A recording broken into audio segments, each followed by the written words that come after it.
Ladakh last 6 schedule top question. Ladakh last state to top question.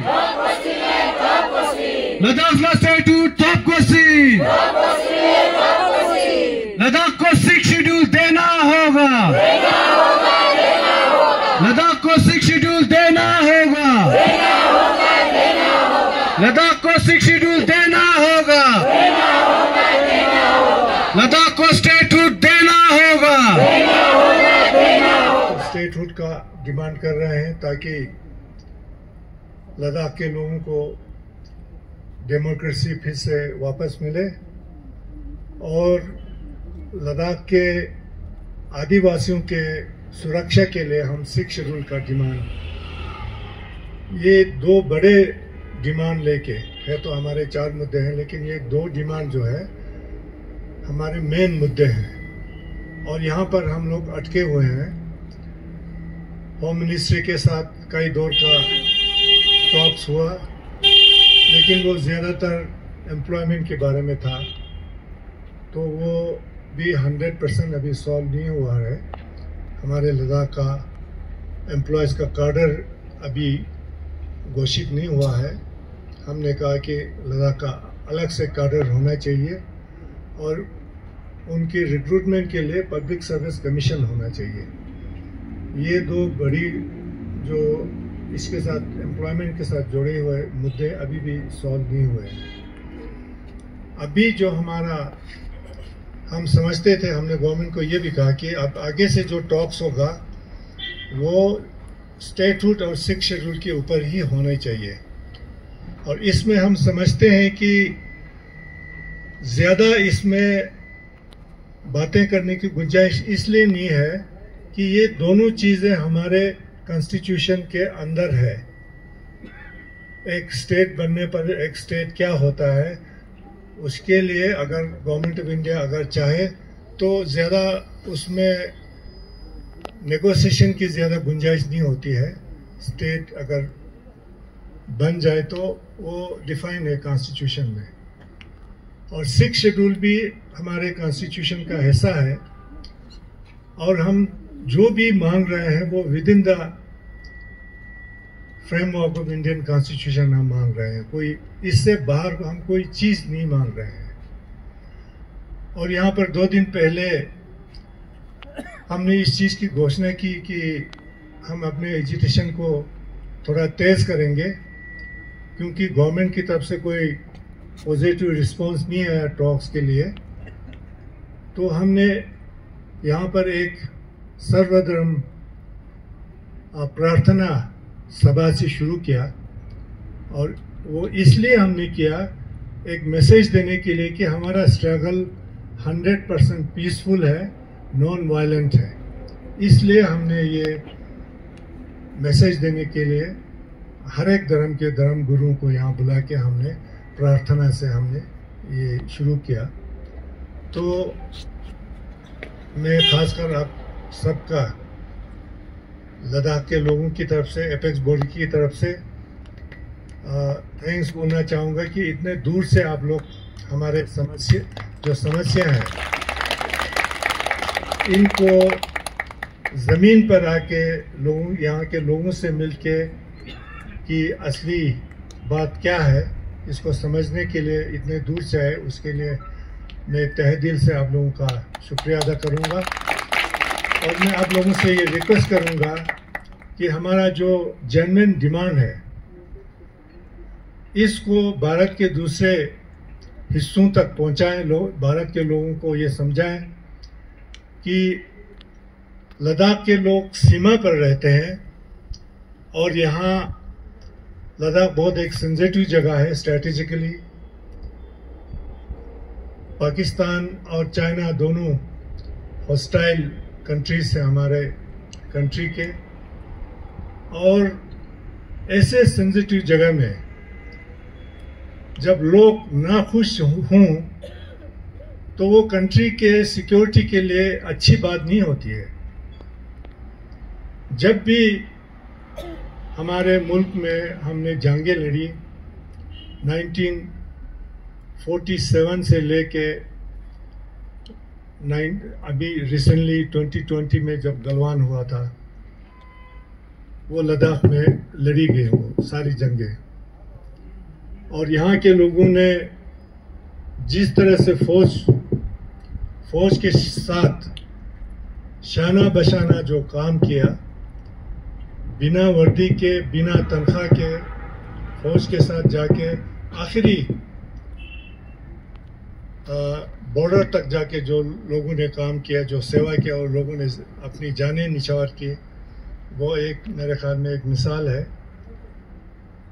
जब भी जंगें होती हैं लोग दूर से उसको देखते हैं, चाहे दिल्ली में रहते हों, बॉम्बे में रहते हों, कहीं भी रहते हों, लेकिन हमारे लोग यहाँ पर इन्वॉल्व हमें होना पड़ता है, फौज की मदद करनी पड़ती है हमें।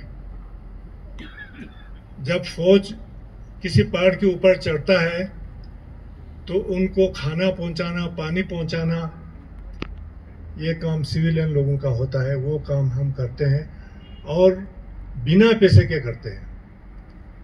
तो ऐसे सेंसिटिव जगह में अगर लोग ना खुश हों, लोग उनको एजिटेशन करना पड़े, उनको भूख हड़ताल करना पड़े, तो ये जो है मैं समझता हूँ हमारे कंट्री के लिए अच्छी बात नहीं है। एक छोटा सा यहाँ पर पॉपुलेशन है, कोई बड़ा डिमांड नहीं है, कोई कंट्री के अगेंस्ट हमारा कोई यहाँ से कोई लद्दाख से आज तक कोई नारा नहीं उठा है। तो ऐसी जेन्युइन डिमांड्स को सेंट्रल गवर्नमेंट को कंसीडर करना चाहिए, और मैं दोबारा आप लोगों से ये विनती करूँगा कि हमारा जो मैसेज है वो पूरे इंडिया में पहुँचाएं, और मुझे पूरी उम्मीद है कि भारत के लोग हमारे डिमांड को सपोर्ट करेंगे, और मैं आप लोगों को फिर दोबारा मैं वेलकम करता हूँ लद्दाख आने पर। Thank you. एक जो पॉलिटिक्स हो रही है अभी लेह में भी, करगिल में भी, लैंड डिजिटलाइजेशन के नाम पे हो रही है। इससे पहले एक था ऐलान 3038, उसमें नवतोड़ के नाम पे हमें ज़मीनें मिलती थी। वो नवतोड़ की ज़मीनें अभी रेगुलराइज इंतकाल नहीं हुई हैं, और उनका डिजिटलाइजेशन अब जो है शुरू हुआ है। जो डिजिटलाइजेशन हो रहा है उसमें लोगों की वो ज़मीनें डिजिटलाइज की जा रही हैं जो आपके नाम पे बंदोबस्ती हैं या इंतकाल में हैं। उससे क्या हुआ है कि जो ऐलान 38 है उसके साथ छेड़खानी करके उसके जो पहले पावर्स एक तहसीलदार को होते थे, वो तहसीलदार से वो पावर्स हटा करके अब डीसी साहब खुद ने दिया है।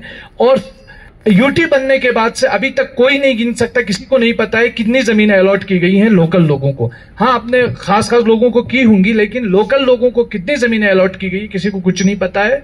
और लैंड डिजिटलाइजेशन शुरू हुआ है, और जो हमारे पहले जब स्टेट था उस वक्त लोगों के मन में ये होता था कि जैसे ये गांव मेरा है, ये पहाड़ मेरा है, इस गांव का चरागाह मेरा है, ये जो पानी बहता हुआ है ये मेरे गांव का है। अब वो चीज नहीं है। धीरे धीरे ये जो पानी हमें दे रहे हैं अपने ही ग्लेशियर का, उससे भी फीस वसूल करने की कोशिश करेंगे।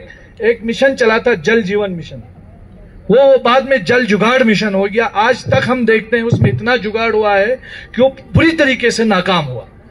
इस तरह हम लोग अपने जमीन के हुकूक से भी महरूम हो गए। अब तीसरा जो महरूमी है हमारे लद्दाख की, सर, वो आपकी इंफॉर्मेशन के लिए, तीसरा जो हमारा डिसएम्पावरमेंट हुआ है वो ब्यूरोक्रेसी में हुआ है। पिछले 6 साल से लद्दाख में एक भी गेजेटेड पोस्ट की नौकरी जो है लद्दाख के किसी सिंगल आदमी को अभी तक नहीं मिली। अभी एमएचए के अंदर लेह एपेक्स बॉडी और करगिल डेमोक्रेटिक अलायंस ने बहुत लंबे समय तक जो बातचीत की, और उस बातचीत में हमारी एक रिजर्वेशन पॉलिसी बनी। वो reservation policy university of Ladakh में आकर वो रिजर्वेशन पॉलिसी अभी तक इंप्लीमेंट नहीं हो पाई। और आज वहां जो रिक्रूटमेंट हो रहा है वहां लद्दाखियों को धीरे धीरे सिस्टमेटिकली बाहर किया जा रहा है। 6 साल में एक भी हमारे सर्विस कैडर पोस्ट हैं, जैसे पहले जम्मू कश्मीर के अंदर केएस, केपीएस वगैरह होता था, ये लद्दाख में, क्योंकि हम पब्लिक सर्विस कमीशन के तहत हम चाहते हैं कि लद्दाख को उसका अपना कैडर मिले, तो लद्दाख में अभी तक एक भी जो एडमिनिस्ट्रेटिव पोजीशंस हैं उसे फुलफिल नहीं की गई। तो इस तरह लद्दाख के लोगों को सिस्टमेटिकली ब्यूरोक्रेसी से भी अलग किया जा रहा है। तो आप समझ रहे हैं 3 लेयर्स पे, एक हमारा पॉलिटिकल रिप्रेजेंटेशन, एक हमारा लैंड, तीसरा हमें ब्यूरोक्रेसी से। अब लद्दाख के लोगों को ही लद्दाख में गुलाम बनाने की जो पॉलिटिक्स है उसके खिलाफ ये जो लेह अपेक्स बॉडी और केडीए ने 4 मुद्दों का जो डिमांड रखा है। एक और चीज ये है कि जैसे लवरुख साहब ने कहा कि हमारे पास Ladakh autonomous hill development council था, 6 साल अब गुजर गए हैं, 6 साल में अभी तक बिजनेस रूल नहीं है, क्योंकि जो हमारा हिल काउंसिल का एक्ट है उसमें मेंशन है कि जो सीईसी होगा वो एक स्टेट के कैबिनेट मिनिस्टर की पोजीशन रखता है, उसका प्रोटोकॉल लगता है, और जो एग्जीक्यूटिव काउंसलर होता है वो मिनिस्टर ऑफ स्टेट का प्रोटोकॉल लगता है। लेकिन आज भी हमारे यहाँ जो सीईसी साहब हैं वो कमिश्नर सेक्रेटरीज अपने काम अप्रूव करवा रहे हैं। तो हमारे जो हिल काउंसिल से हमारे 6000 करोड़ का, तकरीबन 6000 करोड़ का जो बजट होता है सालाना, उसमें से तकरीबन 350 करोड़ जो है वो लेह और करगिल के काउंसिल्स को मिलता है, बाकी सारा का सारा एलजी एडमिनिस्ट्रेशन के पास रहता है। तो इस तरह पूरे तौर पर जो है लद्दाख को ठगा जा रहा है, लूटा जा रहा है और बिट्रेयल हुआ है लद्दाख के साथ। उसी चीज को बताने के लिए ये लेह अपेक्स बॉडी और केडीए का एक लंबे समय से संघर्ष चल रहा है। आप लोगों का समर्थन आज यहाँ इस अनशन में आकर आप लोगों ने दिया, और मैं उम्मीद करूंगा कि ये जो संघर्ष है, चूंकि ये लंबा संघर्ष है, आप लोग भी इसमें जुड़े रहेंगे। ऐसा भी आदमी देखा है प्रोफेसर जीडी अग्रवाल, जो गंगा को बचाने के लिए अनशन पे बैठे थे हरिद्वार में, और 112 दिन अनशन करने के बाद उनकी जान चली गई। तो ये वो लोग हैं जो हमारे देश की महान विभूतियां हैं, जो इस देश को बचाने के लिए, इस देश में लोकतंत्र को बचाने के लिए, इस देश के प्राकृतिक संसाधनों को बचाने के लिए, और सबसे महत्वपूर्ण इंसान को बचाने के लिए जो लड़ाई लड़ रहे हैं, इसमें हम लोग पूरी तरह से इनके साथ खड़े हैं। और हम उम्मीद करते हैं कि वो स्थिति नहीं आएगी कि सोनम वांगचुक जी की जान जाए। हालांकि वो कई बार कहते हैं कि मेरी पूरी तैयारी है, लेकिन हम वो स्थिति नहीं आने देंगे। और मैं सिर्फ अपनी तरफ से ये कह सकता हूँ कि देश भर में हम पूरा ऐसा माहौल बनाएंगे कि इस सरकार के ऊपर ये दबाव बने कि वो इनके साथ बातचीत करे। बातचीत तो पहले भी की है, लेकिन हमने देखा है कि बातचीत में जो वो बातें मानते हैं उसको लागू नहीं करते, तो ये अपने वादे से मुकर जाते हैं। ये पूरी झूठी सरकार, इस तरह की सरकार तो कभी भारत में आई नहीं। जो जी, तो बहुत शेम की बात है कि ये सरकार ऐसी है जो कहती कुछ है और करती कुछ और। अभी हम लोग आसाम गए थे, जब सीएएनआरसी के खिलाफ मूवमेंट चल रहा था तो नरेंद्र मोदी ने कह दिया भारत में कोई डिटेंशन सेंटर नहीं बन रहा है, और हम लोग अभी देख के आए वहां ग्वालपाड़ा डिस्ट्रिक्ट में डिटेंशन सेंटर बना हुआ। तो एकदम झूठ बोलने वाला प्रधानमंत्री, एकदम। और अभी देखिए अमेरिका हमसे क्यों नाराज हो गया, क्योंकि हम रूस से तेल खरीद रहे हैं। क्यों खरीद रहे हैं? इसलिए नहीं कि हमको सस्ता मिल रहा है, वो तो वजह है ही है, लेकिन उसको अंबानी को फायदा पहुंचाना है, क्योंकि अंबानी वो सस्ता तेल लेके और उसको प्रोसेसिंग करके उसको बेचता है और फायदा कमाता है। तो सिर्फ अपने जो पूंजीपति मित्र हैं अडानी और अंबानी, उनको फायदा पहुंचाने के लिए काम करने वाला ये प्रधानमंत्री, और पूरे देश को बेवकूफ बना के सिर्फ किसी तरह से उद्योगपतियों को खुश रख के और उनसे पैसा लेके उस पैसे को चुनाव में लगा के, और अब तो हमें ये भी समझ में आ रहा है कि ये चुनाव जीतते कैसे हैं, कि वोटर लिस्ट में हेराफेरी कर देते हैं, डीएमएसपी की मदद से ईवीएम में हेराफेरी कर देते हैं। तो एकदम हेराफेरी करके चुनाव जीत के, और जिस तरह से ये देश के ऊपर मनमानी कर रहे हैं, ये इनका राज अब बहुत ज्यादा दिन नहीं चलने वाला है, क्योंकि देश की जनता, आप देख रहे हैं अगल बगल के देशों में जनता खड़ी हो रही है। और एक दिन जरूर आएगा। हम उम्मीद करते हैं कि वैसी हिंसा ना हो अपने देश में जैसी बांग्लादेश, नेपाल, श्रीलंका में हुई, लेकिन कम से कम लोग खड़े हों और कुछ नहीं तो चुनाव में ही इनको हराएं ताकि कुछ ढंग के लोग आए और इस देश में सही किस्म की नीतियां बन सकें, ऐसा हम चाहते हैं।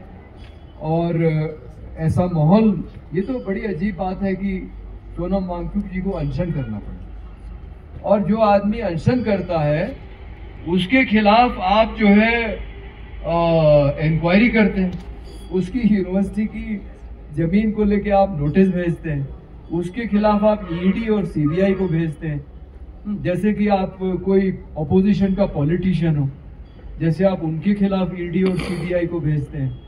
तो इनको इतनी भी शर्म नहीं है कि जो आदमी अच्छा काम कर रहा है इस देश के लिए, उसको तो आपको पुरस्कृत करना चाहिए।